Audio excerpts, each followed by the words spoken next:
मैं ही सबसे पहला प्रश्न आपसे करना चाहूँगा कि किस तरह से अध्यात्म विज्ञान को चुनौती देता है और आप पे कितने समापन होते हैं आप तो सीधे तौर पर विज्ञान को ही चुनौती देते रहे हैं और विज्ञान आपके सामने हार जाता है। क्या कितनी शक्ति है अध्यात्म में?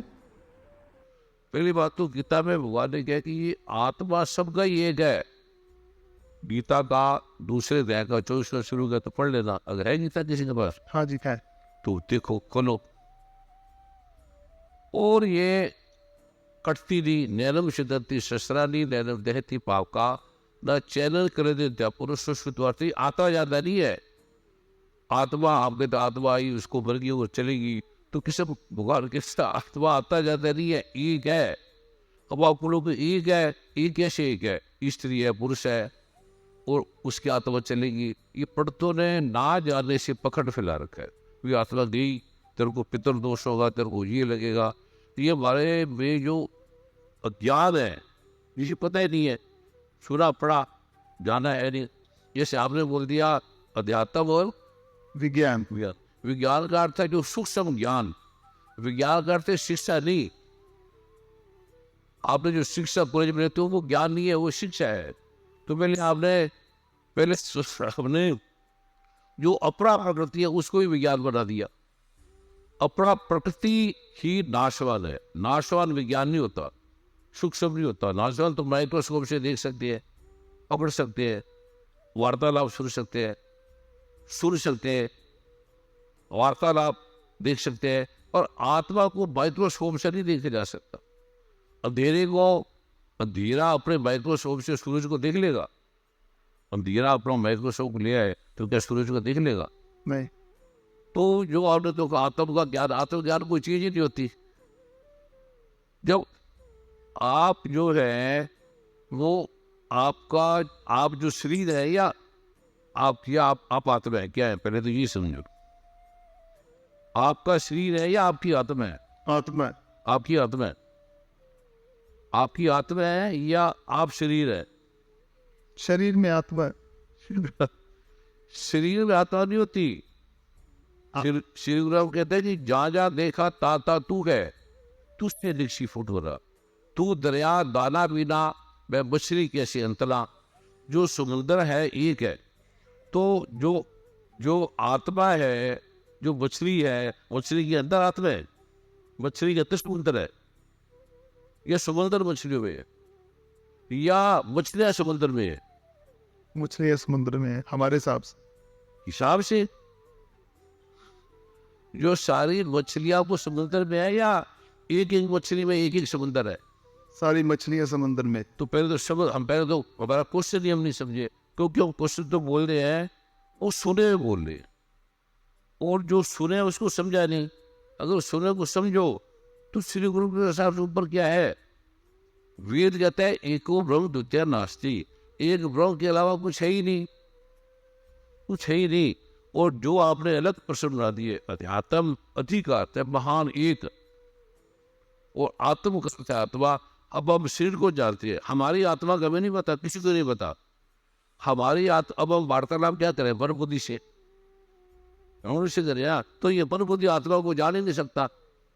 मन बुद्धि अहंकार आत्मा को जान ही नहीं सकता। भगवान जब गीता में कह रहे, श्री गुरु ग्रंथ साहब तो खुद परमात्मा है, वो कह रहे हैं आपे चढ़ा तोल तराजू आपे तोल नारा, वो आप ही है, उसके अलावा कुछ नहीं। ओंकार सतनाम, ये सत्ता झूठ नहीं है। कर्ता पुरुष ये करता है, अकाल है, अमूर्त है, अंजुनी से वो किसी जोटी में नहीं आता। आत्मा हमारे अंदर नहीं आता, ना आता ना जाता है। हम सारे एक आत्मा के अंदर है, सारे ही पृथ्वी मन बुद्धि अहंकार, इसमें आत्मा नहीं है, मछलियों में आत्मा नहीं है, हमारे में आत्मा नहीं है। हम सारे ही एक आत्मा में है। ये श्री गुरु ग्रंथ साहब कह रहे हैं, ये वेद कह रहे हैं, ये गीता कह रही है। आपने अर्थ क्या समझा हुआ है? मेरी आत्मा चलेगी, मरने के बाद पंडित क्या हुआ, मैं तेरा श्राद्ध करता हूँ, तेरा ये करता हूँ, तेरा हवन करा रहे, यह करा रहे। भगवान गीता में देखो, मैं आपको समझ, गीता कहाँ है? आपका गीता है? लाओ पुरतों को भी नहीं पता, किसी को नहीं पता आत्मा है क्या। सुना हुआ है तो मैं आपको आत्मा दिखाऊंगा, मैं आपको सुनाऊंगा नहीं। आत्म का ज्ञान दूंगा और ज्ञान को दूसरा नहीं दे सकता, आप खुद ही लेंगे। दूसरा आदमी आत्मा का ज्ञान नहीं दे सकता। अब आप जाओगे गुरुओं के पास, वो कहेंगे आत्म ज्ञान दूंगा, इतना पैसे रखो, इतना मेरे पहले चेला बनो, मेरे ये बनो। तो पहले आपकी परिस्थिति ही आप भूल जा दिया, मुझे आत्म ज्ञान चाहिए। आत्म ज्ञान मिलते ही नहीं है, आप पे आप निरंजन सोए। ठीक है जी, तो मैं बड़ा लिखा नहीं हूँ आपकी तरह। ये क्या है, कौन सा है? हम तो अनपढ़ हैं गुरुदेव। बड़ा गहरा है, तो ये आपको समझ में आ गया तो मेरे लिखता पकड़ खत्म हो जाएगा। हाँ, दूसरे रहेगा चूस सुनो का पढ़ो ध्यान से। हाँ, आप क्या है, अपना परिचय दे दो। क्या है? मैं विनोद कुमार अवस्थी, आपका क्या सब्जेक्ट है, क्या कर रहे हैं? मैं civil engineer, retired chief engineer of the state.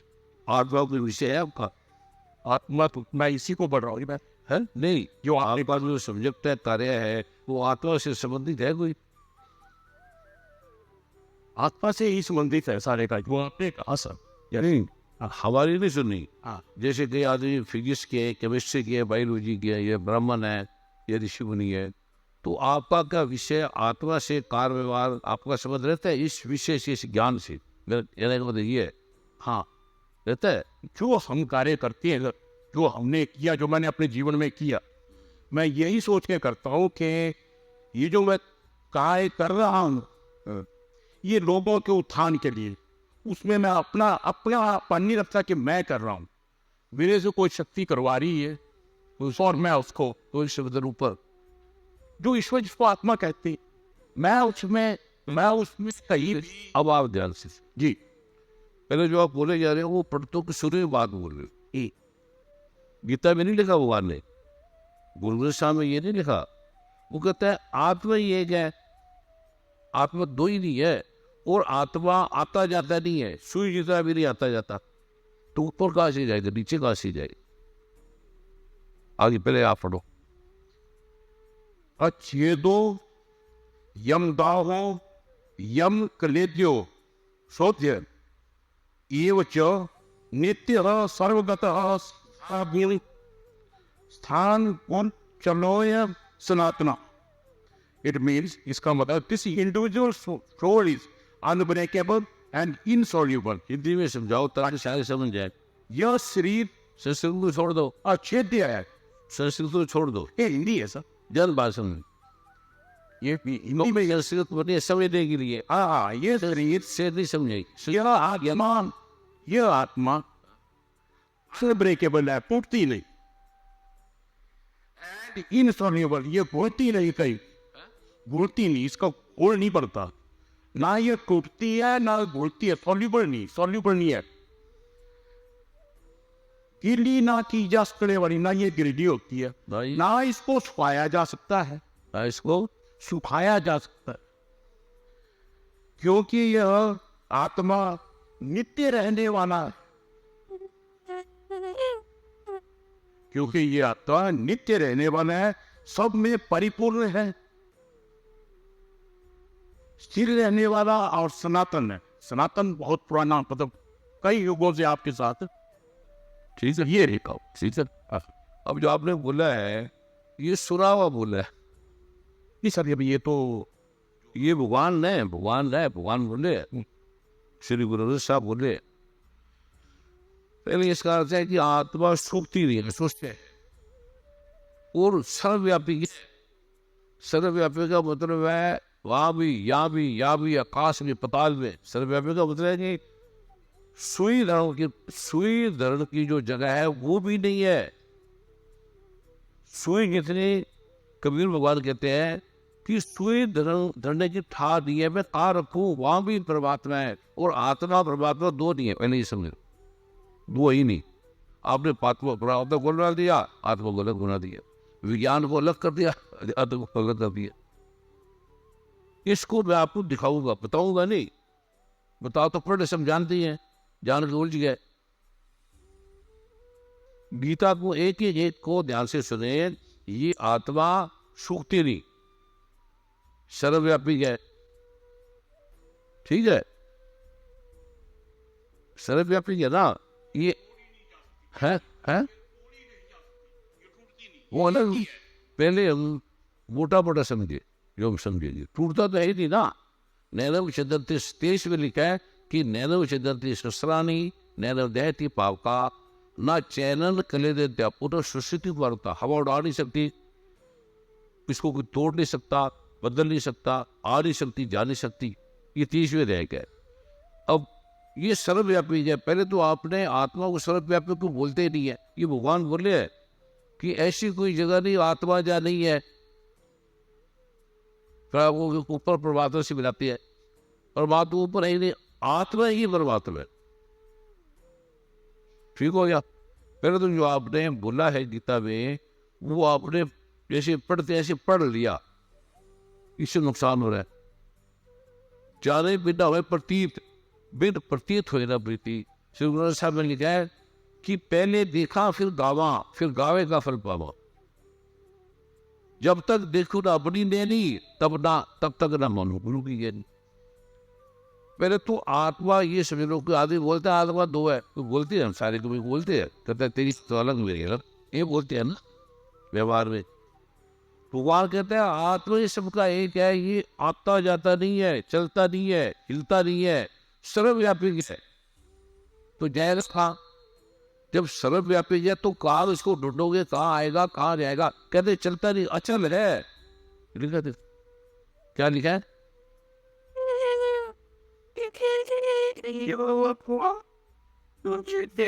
सिर नहीं होता, टुकड़े नहीं होते। ठीक है, आगे ये बड़ा गहरा प्रश्न। यह आत्मा और दाह जलता नहीं,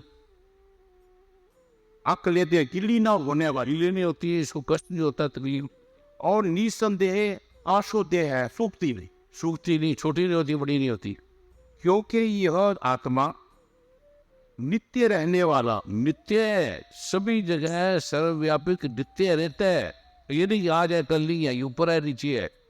ये भगवान गीता बोल रहे, श्री गुरुदेव साहब बोल रहे, वेद बोल रहे, सब में परिपूर्ण, सब में अब ये जिसने अर्थ किया वो सब में परिपूर्ण नहीं है, सब कुछ आत्मा में परिपूर्ण है। आत्मा किसी में नहीं है, सारा कुछ आत्मा में है। जिसने ये जो ट्रांसलेशन है भाई, इस प्रोसेस अज्ञानी ने लिखी है। हाँ, ये इस्कॉन वालों का, इस्कॉन, हाँ वो रावणा लिखी है। आत्मा का ज्ञान, आत्मा का ज्ञान कैसे होगा? आत्मा खुद ज्ञान है, आत्मा खुद ही ब्रह्म है, आत्मा खुद ही परमात्मा है। तो परमात्मा जो शिक्षा होती है वो मन बुद्धि से होती है ना। हम जो वार्तालाप कर रहे हैं मन बुद्धि कर रहे हैं ना, आत्मा थोड़ी करेंगे, ठीक है ना।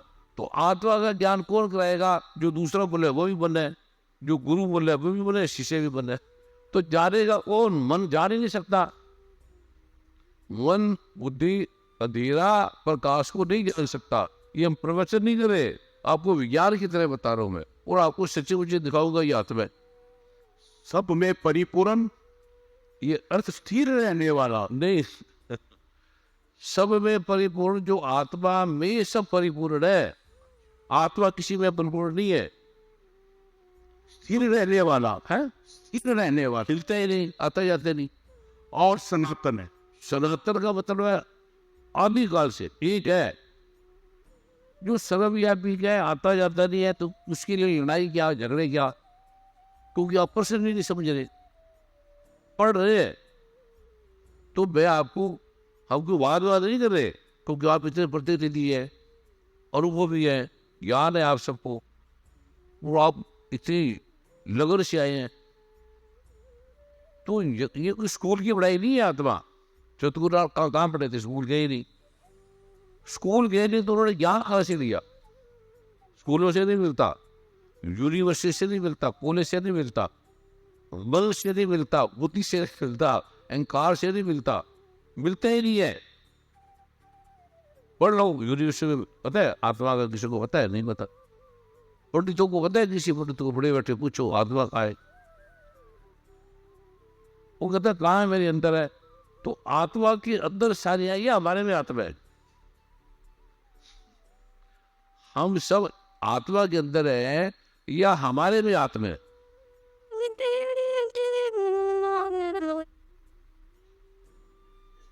हाँ। अब ये कौन कह रहा है? भगवान कृष्ण परमात्मा, गीता, श्री गुरुदेव साहब ये कह रहा है हम सारे ही आत्मा। अब आपका क्या शुभ नाम है? अब आपको बोले महान मुनीष, श्री मुनीष, और उसमें क्या फर्क है? आदरणीय मुनीष, मुनीष या मनीष? आदरणीय मुनीष, श्री मुनीष और मनीष, इसमें क्या फर्क है? आदरणीय। तो आत्मा में जो लगाते हैं परमात्मा, परम का मतलब है समान, आत्मा को हम समान दे रहे हैं, आत्मा को हम समान दे रहे हैं। आत्मा परमात्मा एक ही चीज के पर्यायवाची है, दू है नाम, जल और पानी। पहले तो ये सुनने नहीं, सुनने से काम नहीं चलेगा। जी आत्मा ये कहते हैं, फिर परमात्मा दो क्यों कर दिया? परमात्मा उसका विशेषण है ना, श्री मुनीष और आप मनीष को दो कर दिया। जी नहीं, सब में नहीं, सब परमात्मा में परिपूर्ण है। एक ही बात, नहीं, सब में नहीं है, सब मछलियों में परमात्मा नहीं है, सारी मछलियां परमात्मा में है। अगर ये समझोगे कि सब में है तो लोग समझेंगे मेरे में भी परमात्मा है, मेरे में भी आत्मा। नहीं, परमात्मा नहीं, परमात्मा किसी में है, सारे परमात्मा में है।